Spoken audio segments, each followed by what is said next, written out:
네, 말씀 보시겠습니다. 마태복음 5장 8절입니다. 마태복음 5장 8절.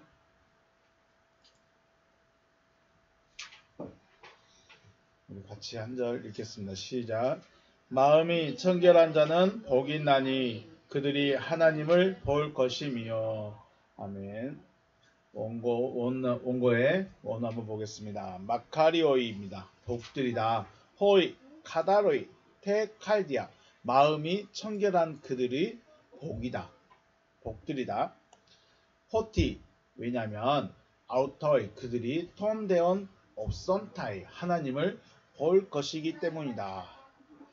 마음이 청결하면 하나님을 볼 수 있기 때문에 복이다.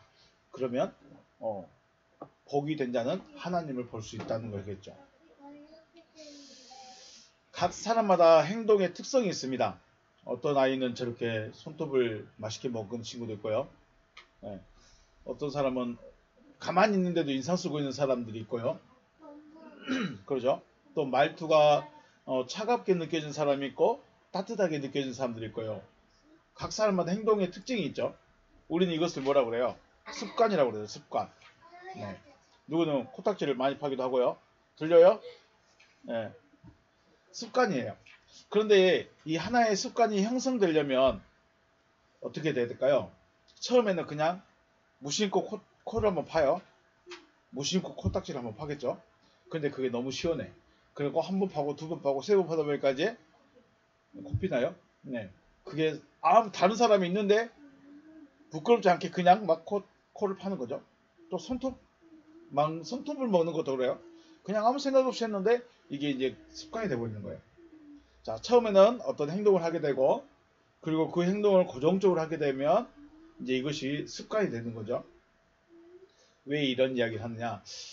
이 마음이 청결한 것에 대해서 우리가 생각을 해볼 때 단순히 마음을 깨끗하게 할 수 있을까라는 생각을 하게 되면서 한 겁니다. 자, 신앙생활을 처음 하게 되면 하나님의 말씀을 가르침을 받게 됩니다. 이것을 우리는 율법이라고 해요.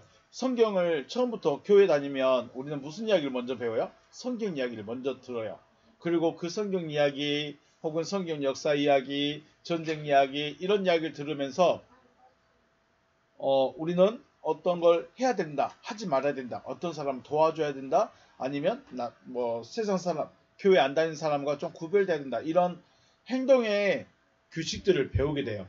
그래서 율법은 어떤 것은 하라, 또 어떤 것은 하지 말라 이렇게 가르치죠. 왜 가르칠까요? 왜 하나님이 사람들에게 너는 이거 하지 마, 넌 이거 해, 너는 이렇게 해야 돼, 너는 이렇게 하면 안 돼, 왜 이렇게 정해놨을까요? 그리고 처음 교회 오면 그걸 먼저 또 말해줘요. 이것은 단순히 하나님이 내 말 잘 듣는가 안 듣는가 보자, 이것도 있을 수 있는데 그 행동을 하지 않으므로 습관이, 고정관념이 생기는 겁니다. 가치관이 되는 거죠. 우리가 주일날은 할 수 있으면 예배를 참석하자. 왜요? 하나님의 말씀을 들으러 가기 위해서. 이게 우리 마음속에, 생각 속에 딱 자리 잡고 있어요. 그러면 처음에는 이게 주 일요일 되면 놀러도 가야 되고 다른 일도 해야 되는데 처음에 불편할 수 있어요. 그런데 이게 마음의 생각이 딱 자리 잡혀 있고 고정이 되면 당연하게 가는 날이에요. 이제 안 가는 게 이상하죠. 예배에 있는 시간들 안 가는 게 이상해요. 왜요? 습관이 그렇게 돼 있어요. 우리 생각이나 우리 마음이 이 시간은 예배하러 가는 날, 이 시간은 말씀을 듣는 시간, 이런 것들이 우리 마음속에, 우리 생각 속에 딱 습관으로 자리 잡혀 있는 거죠. 이게 이제 가치관이 되는 거고 습관이 되는 거죠. 그래서 율법의 가르침을 무시하지 않고, 우리는 절대 율법을 무시하지 않습니다. 절대 우리는 하는 율법을 멀리할 수 없습니다. 율법을 기본적으로 알아야 되고 배워야 되고 우리 마음에 새겨져 있어야 돼요. 왜냐하면 그 율법이 우리 생활이 되고 내 습관이 돼야 되기 때문에. 그래서 끊임없이 가르침을 받는 거죠. 우리 성경에서도 계속 그런 말 하죠. 앉았든지 일어서든지 집에 나가든지 들어올 때든지 뭐하라? 너희는 말씀을 강론해라, 가르쳐라. 왜요? 몰라서요? 몰라서 가르칠까요? 10계명 몰라서 달달달 외우라고 할까요? 아니죠. 그게 우리 마음에 새겨지라고. 그 새겨진 것이 우리 가치관이 되라고. 우리 생각에 항상 그것이 심겨져 있고 우리 생각의 기준이 그거 10계명이 되라고. 우리가 알아도 외우고 있어도 또 말하고 또 말하고 또 말하는 거예요. 설교 내용 20년, 10년만 다니면 성경 다 박사되지 않을까요? 10년만 다녀도 성경 박사 될 수 있어요. 그런데 했던 설교 또 듣고 저거 1년 전에 했던 거 저거 3년 전에 했던 설교 그대로 같은데 그럴 수 있어요. 왜 똑같이 계속할까요? 그것이 우리 마음속에 우리 생각 속에 박혀지라고. 들은 바 이 말씀이 우리 마음에 박혀지면 우리 마음에 새겨지면 이것이 이제 가치관이 되고 자기의 삶의 기준이 되는 거죠. 그런데 기준은 되는데 가장 중요한 게 뭘까요? 변화가 없어. 변화가 안 돼. 우리는 주일은 무조건 지켜야 돼. 그런데 그 지키는 것이 구속이 돼버리고 자기를 자유롭지 못하게 하는 또 다른 문제가 생기는 거죠. 그래서 율법은 알지만 율법에 매여서도 안 되고 그렇다고 자유롭다고 해서 율법을 무시해서도 안 되는 것이 지금 우리 신앙생활이라는 거죠. 산상순의 팔복의 말씀도 이와 같습니다. 먼저는 어떤 행동을 요구합니다. 자, 심령이 가난한 사람, 갈급해하죠. 영적인 것을 알고 싶어하는, 영적인 것을 깨닫고 싶어하는 가난함이 있어야 된다. 가난해져라. 그리고 더 알고 싶어서 애통하고 또 세상을 끊어지는, 세상을 버려야 되는 온유함을 가지고 의에 줄이고 목말라 해서 뭔가를 찾아야 되고 배고픔을 해결해야 되라. 그리고 긍휼히 여기는 자가 되라 라고 말씀합니다. 어떤 말씀은 행동을 요구해요. 내가 뭔가를 해야 될 것 같은 뭔가 나에게 명령하고 있는 그런 말씀들이 있다는 거죠. 이렇게 행동을 요구하는 명령을 듣고 생활을 함으로 생각 속에서 또 마음 속에 삶의 기준이 되고 그 기준이 행동에 나타나는 거예요. 자, 우리가 심령이 가난한 자가 복이 있습니다. 그 가난하다는 것은 단순히 내가 돈이 없는 가난함이 아니라 영적인 것에 대한 갈급함이 있어야 됩니다. 라고 말했는데, 자, 이것을 우리가 언제 시작했을까요? 1월 달부터 시작했을까요? 팔복을? 지금 영적인 것에 갈급한가요? 영적인 것만 구하고 있는가요? 아니죠. 그때만 영적인 것을 구해야 되는구나. 들고 있을 때만 영적인 것이 먼저 구해야 되는구나. 근데 그 시간 지나고 또 1주, 2주 지나면 잊어버려요. 그 갈급함이 안 생긴다는 거죠. 그래서 끊임없이 말을 하고 끊임없이 우리에게 욕을 하고 있다는 거죠. 행동이 될 때까지. 또 우리 삶의 기준이 될 때까지. 그렇게 하시는 거죠. 그래서 이 마카리오의 복들이 된 사람들이란 바로 명령이 자신이 되어진 자들을 말합니다. 우리 지난 시간에 수요일날 말씀드렸던 긍휼히 여기는 자가 복이 있어요. 긍휼히 여기고 싶어요. 그런데 나보다 다 내가 불쌍히 여길 만한 사람이 없어요. 그러면 긍휼히 여길 마음이 있어요? 없어요? 없어요. 다 돈도 많고 밥 잘 먹고 집도 좋고 차도 좋고 회사도 잘 다니고 직장도 좋고 뭐 얼굴이 더 이쁘고 키도 크고 옷도 잘 입고 공부도 잘하고 제가 불쌍히 여겨야 될 사람이 없어요. 그러면 긍휼히 여길 마음이 있을까요? 없을까요? 긍휼히 여길 마음이 없는 거예요. 그건 뭔 말하고 있어요? 상대적인 것이 아니라 우리가 나를 먼저 불쌍히 여기라는 거죠. 그래야 내가 배불러 얻을 수 있다. 그래서 긍휼히 여기는 자부터는 어쩌면 확실한 존재가 되어지는 것을 말합니다.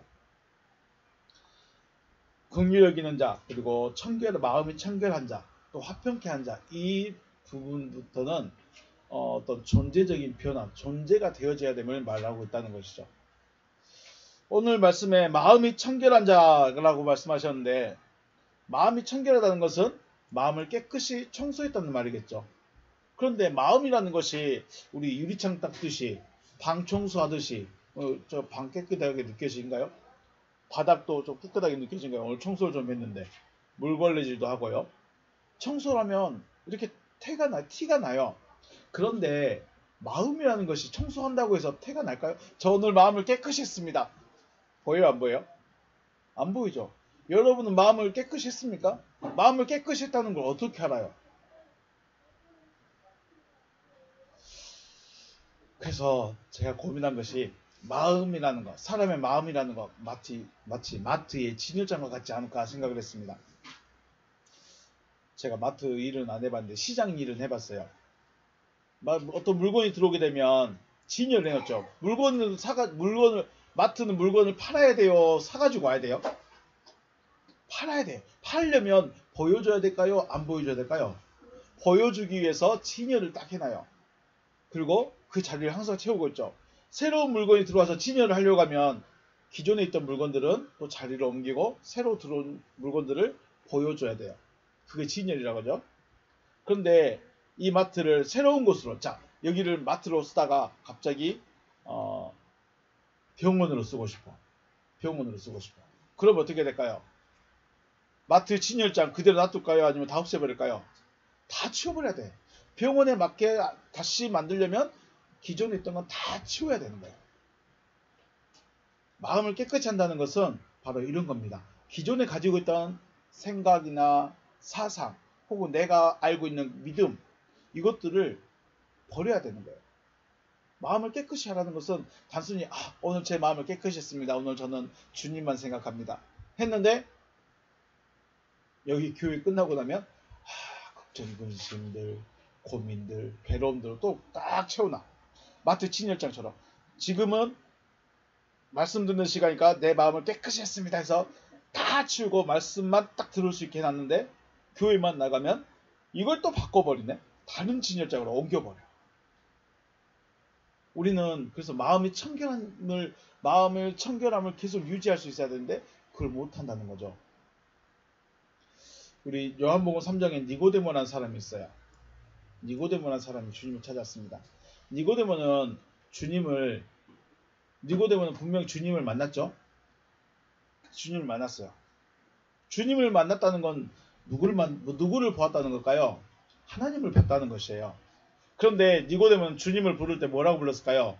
주님이라고 부르지 않습니다. 뭐라고 불러요? 예수 선생, 예수 선생 이라고 불러요. 니고데모는 관원이에요. 니고데모는 쉽게 말하면 국회의원 좀 되려나요? 국회의원 좀 돼요. 근데 예수는 사회적 직분이 있을까요? 없을까요? 없어. 나이도 니고데모가 좀 더 많을 수도 있고요. 그래서 선생이라고 한 자체도 대단히 높여준 거겠죠. 근데 니고데모는 주님을 만났고 주님과 1대1로 대면에서 이야기를 하고 있어요. 그런데 주님을 절대로 주님이라 하지 않고 선생이라고 부르고 있어요. 니고데모는 이 예수가 하나님께서 보낸 사람이 맞다고 생각해. 하나님이 보낸 사람이 맞긴 하지만 어떤 사람? 주님은 아니야. 선지자 혹은 예언자, 그냥 사도, 아니 세례 요한처럼요, 보내심을 받은 사람 중에 하나 정도라고 생각한 거죠. 주님을 만났는데 자기가 알고 있는 신앙 때문에, 자기가 가지고 있는 믿음 때문에, 자기가 알고 있는 성경 지식 때문에 눈앞에 있는 주님을 뭐라고 불러요? 그냥 선생, 선지자 중에 합니다. 마음에가 이미 자기 믿음이 있어요. 하나님은 절대 아니다. 절대 주님은 아니다. 예수에 대한 선입견 혹은 예수에 대한 관념들, 예수에 대한 생각을 딱 가지고 있는 거예요. 말씀을 들으러 왔는데 오늘 말씀은 거기서 거기겠지 하면서 딱 들어와 버리면요, 들릴까요? 안 들릴까요? 안 들려요. 나 이거 들어봤어. 나 이 말씀 알아. 내가 생각을 가지고 있는 것 그 자체가 이걸 다 버려야 된다는 거예요. 자, 우리도 믿음을 가지고 있는데 믿음? 그래, 그게 난 믿고 있어. 그러고 있으면 믿음이라는 것에 대해서 전혀 새로운 걸 받아들일 수가 없다는 것이죠. 주님을 주님으로 또 하나님으로 생각하지 못했던 것이죠. 왜 그랬어요? 자기 생각 때문에. 자신의 생각 혹은 자기의 기준, 이것으로 주님을 만났기 때문에 주님을 보면서도 주님인 것을 알지 못하고 선생님 혹은 선지자로 있는 거죠. 말씀을 듣는데 그냥 수많은 목사들 중에 가장 작은 개척교회 목사라고 생각하고 와버리면 설교가 재밌을까요? 재미없을까요? 재미없어요. 누가 여기서 설교 들으려고 그래요? 누가 여기서 고리타분한 이야기 들으려고 그래요? 좀 교양 있게, 그죠? 사람 많은 곳에서 화기애애한 분위기로 그렇게 설교 듣고 싶지. 딱딱하게 얼굴 1대1로 마주보면서 눈 마주보면서요. 누가 이런 설교를 듣고 싶어요? 이게 누구예요? 내 생각을 먼저 버려야 돼. 내 생각을 가지고 있으면 그냥 그 교회, 개척교회는 재미없어. 개척교회는 내가 누군지 금방 알아버려. 들을 수가 없어요. 그런 사람들은 주님하고 만나고 있어도 이 사람은 나를 잘 모를 거야. 이 사람 별로 유명하지도 않던데? 이러면 주님 앞에서는 주님 앞에 앉아서도 니고데모처럼 주님을 모르는 거예요. 또 그런 사람이 또 있어요. 요한복음 14장에 보면 빌립이란 제자가 나옵니다. 이제 주님이 나 잡으러 갈 거야. 나 이제 죽으러 갈 거야. 라고 말씀하시는데 빌립이 말하죠. 주여, 아버지를 우리에게 보여주세요. 하나님을 우리에게 보여주세요. 그러면 제가 진짜 만족하겠습니다. 그럼 지금까지 3년 반 동안 있으면서 빌립은 누구 보고 있었을까요? 하나님 보고 있었을까요? 그냥 사람 보고 있었을까요? 그냥 목사 중에 하나 보고 있는 거예요.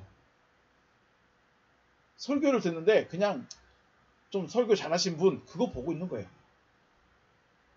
빌립은 지금까지 말씀을 들었고 예수와 함께 동고동락하고 동행하고 걸어다니고 기적도 보고 능력도 보고 다 봤는데 주님으로 못 봐버린 거예요. 왜요? 어쨌든 빌립도 자기가 알고 있는 게 있거든요. 주님 뭐라고 그래요? 네가 나를 알지 못하느냐? 모른대요. 너 나하고 3년 다니면서 너 아직도 나를 몰라? 이런 거예요. 나를 본 자는 아버지를 보았느니라. 나를 본 자는 아버지를 봤다. 우리는 주님을 만나고 싶어하는 사람들이 대부분이겠죠. 주님 보고 싶습니다. 저도 하나님 만나고 싶습니다. 라고 생각하시는 분들이 대부분일 거예요. 그런데 우리가 하나님을 어떤 형상적인 모습 혹은 물리적인 모습 이 모습으로 기대하고 있을까요? 그러면 100번 죽었다 깨어나도 못 만날 수도 있어요. 왜? 주님은 절대 형상이 없기 때문에. 주님은 형상이 없어요. 주님은 모습이 없어요. 그런데 우리는 그 모습을 기대하는 거죠. 우리가 꿈에서 주님을 만났느니 막 그런 말 하죠. 얼굴을 꿈에서 천사를 봤는데 얼굴을 못 봤다. 그러면 그건 주님이라고 말해요. 3년 동안 있으면서 빌립은 뭘 봤을까요? 사람만 봤어요. 사람. 육체만 봤어요. 육체만. 주님을 못 봤어요. 그러니까 주님을 보려면 육을 보는 게 아니라 뭘 봐야 돼요? 말씀을 들어야 됐어요. 말씀을 들어야 되는 거예요. 그런데 사람 육신만 보고 있었던 거예요. 너 나를 보면서도 못 봤느냐? 그 말은 단순히 이 얼굴이 어떻게 생겼느냐, 내가 키가 크냐 작냐 이거 보라는 것이 아니라 그 안에서 나오는 뭘 들어야 돼요? 말씀을 들었어야 돼요. 빌립은 저와 여러분처럼 손에 잡히는 형상을 기대하고 있었죠. 그래서 못 본 거예요. 하나님을 눈앞에 보고 있으면서도 하나님도 보여주세요라고 말하는 거예요. 그 말은 뭔 말이에요? 못 보고 있다는 거죠. 빌립은 그런 믿음을 가지고 있었어요. 왜 그랬을까요? 자신이 알고 있는 하나님은 특별해야 볼 수 있을 거라고 생각했던 거죠. 자, 빌립의 입장에서 자기는 공부도 좀 한 사람이에요. 그리고 3년 동안 주님을 따라다니는 제자였어요. 그러면 이제 보여줄 때가 됐잖아요. 이제 좀 하나님을 보여주실 때가 됐잖아요. 라고 생각했던 거예요. 특별하니까. 책상을 쓰려면 정리를 해야 돼요. 저 책상 정리 잘 안 하는 편인데 책상을 좀 쓰려면 뭘 해야 돼요? 정리를 해야 돼요. 저희 집에 가면 꼬맹이 책상이 있는데 쌓여만 가요. 절대 정리가 안 돼. 한 달에 한 번이나 두 달에 한 번 정도 청소가 한 번 돼. 그러면 새로운 거 가지고 논다고 또 쌓아버려. 그래요. 물건을 정리하지 않고도 쓸 수는 있겠지만 책상 위에서 책들이나 볼펜들, 컵들이 쌓여있다면 책상을 쓰기 어렵겠죠. 그럴 때는 일단 책들을 꽂고 볼펜들은 통에 넣고 컵들은 주방으로 보내고 그리고 깨끗이 정리를 해야 돼요. 정리를 하고 나서 새로운 일을 하는 거죠. 말씀을 대할 때도 마찬가지입니다. 내 생각, 자기의 생각이나 자기의 기준 혹은 자신의 믿고 있는 것들을 일단 좀 내려놓을 필요가 있다는 것입니다. 내 걸 그대로 가지고 주님 걸 들은다? 못 들을 수가 없습니다. 왜냐하면 일단은 내가 가지고 있는 게 기준이에요. 내가 알고 있는 건, 내가 믿고 있는 게 기준이 돼버려요. 그러면 주님이 자기 앞에서 말을 하고 있어도 그것은 필요하면, 새로우면 아하, 그럴 수도 있겠구나 하고 받아들이고, 이건 아닌가 보다, 이건 좀 이상하다, 그러면 또 거부해버리고. 누구처럼요? 니고데모처럼. 우리에게 거듭나야 됩니다, 다시 태어나야 됩니다 라고 말한다면, 내 생각으로 말하면 어떻게 돼요? 내가 다시 엄마 뱃속에 들어갔다 나와? 내가 나이가 지금 60인데 다시 아기 때부터 다시 커가? 이해가 안 되는 거죠. 일단 주님께 말씀을 들을 때, 주님의 말씀을 들을 때는 일단 내가 알고 있는 거, 내가 믿고 있는 거, 내 기준이 되는 것들은 내려놔야 될 필요가 있다. 그래야 말씀을 들을 수 있고 말씀만 생각할 수 있다는 것이죠. 오늘 또 마음이 청결한 자가 복이 있다니 그들이 하나님을 본다고 그랬어요. 하나님을 본다. 하나님을 본다는 것도 모세처럼 하나님의 등이라도 보았다면 하나님을 본 것이다 라고 할 수 있을 텐데, 하나님을 우리의 눈으로 보아야만 봤다라고 말할 수 있을까요? 하나님을 내가 꿈속에서 얼굴 없는 천사를 봤습니다. 그러면 우리는 하나님 만났다고 말할까요? 그래서 사람이 변화될까요? 하나님을 본다는 것은 바로 말씀을 직시하며 깨닫게 된다는 거예요. 하나님을 우리는 어떤 형상이나 모습을 상상하시면 안 되고, 하나님은 누구예요? 말씀 자체예요. 하나님은 말씀 자체예요. 말씀 자체. 말씀 자체이십니다. 말씀 자체를 보며 무엇을 말씀하시는지 깨닫게 되는 것이 자체가 바로 하나님을 보게 된다, 보게 된 것이다. 그리고 더 나아가서는 믿음을 가지게 된다는 것이고 생명을 얻게 된다는 것이고, 우리가 성경을 보면서 성경은 보는데 왜 주님을 못 봤을까요? 성경은 연구하는데 왜 하나님의 뜻은 발견 못했을까요? 우리만이 아니에요. 유대인들 자체가 그랬어요. 유대인들 자체가 율법을 너무나 잘하는데 하나님을 몰라. 율법대로 살아가고 있는데 하나님을 몰라. 그냥 하나님 형상이나 한번 보여주세요 이러고 있다는 거예요. 왜 그럴까요? 이 율법의 말씀이 믿으면 안 되기 때문에 지식으로 계속 남아버리는 거죠. 하나님은 말씀 자체이십니다. 마음이 청결한 자 복이 있습니다. 그들이 하나님을 뵙고 싶은, 내 생각을 내려놓고 내 믿음을 내려놓고 내가 알고 있는 기준을 내려놓고 말씀을 그대로 들을 수 있을 때 말씀이 그대로 내 안에 들어오게 됩니다. 이게 하나님 보는 거죠. 이게 하나님 만나는 거죠. 하나님의 말씀을 그대로 들을 수 있는 마음이 청결한 자가 되어서 하나님을 보며 또 말씀을 깨닫고 생명을 얻으시기를 주님의 이름으로 축복합니다. 네, 오늘 여기서 마치겠습니다. 수고하셨습니다.